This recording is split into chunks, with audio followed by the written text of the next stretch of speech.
कथा चैनल में आपका स्वागत है। आज हम सुनने जा रहे हैं विनायक जी की कथा। एक माँ बेटी थी। वह रोज सूरज भगवान, विनायक जी, पथवारी माता, तुलसी वर देवता की पूजा करती थी, फिर भोजन करती। ऐसा करते बहुत साल बीते। एक दिन बेटी को देखने वाले आए। बुढ़िया ने कहा, मेरी बेटी के नियम बहुत हैं, जो निभाएगा उसे ही बेटी दूंगी। लड़के वाले ने कहा कि तुम्हारी बेटी के क्या नियम हैं? बुढ़िया ने सब कुछ बता दिया।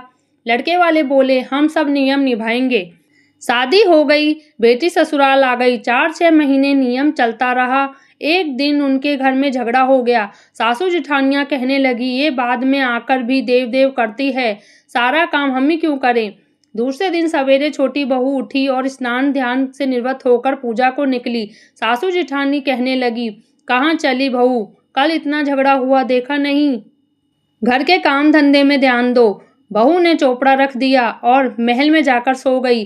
भूखी प्यासी 2-3 दिन तक सोती रही। भगवान सपने में आए। बहू सोती है या जागती है? बहू बोली, चिंता में हूँ। भगवान बोले, तेरी चिंता मिट जाएगी, उठती क्यों नहीं? खाना क्यों नहीं खाती? बहू बोली, कैसे खाऊं? सासू बाहर जाने नहीं देती, पूजा हो नहीं सकती। भगवान बोले, घर में ही देवता हैं। बहू उठी, कमरा खोला और अलमारी खोली। देखती है कि विनायक जी खेजड़ी के झाड़ के नीचे बैठे हैं। पथवारी दही दूधों में हिंडोले ले रही हैं। 7 घोड़े के रथ पर सूरज भगवान चमक रहे हैं। तुलसी माता हरी भरी बैठी हैं। बड़ देवता, पथवारी, पीपल देवता सारे ही हैं। वो नीचे गई, जल कलश व पूजा का थाल लाई, पूजा करी, कहानी कही, हुंकारा भगवान ने दे दिया।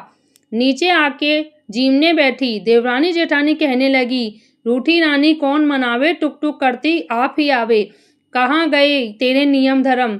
बहू बोली, सब कुछ किया है, आप सब चल के देख लो।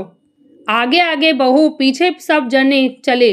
कमरा खोल के अलमारी खोली तो देखा, वहां 33 करोड़ देवी देवता विराजमान हैं। सासू उठकर बहू के पैरों में पड़ गई। बहू बोली, सासू जी, आप सब देवताओं के पैर पड़ो, मैं आपके पैर छूती हूँ। हे भगवान, बहू को दर्शन दिए वैसे सबको देना, कहते सुनते को, उकारे भरते को।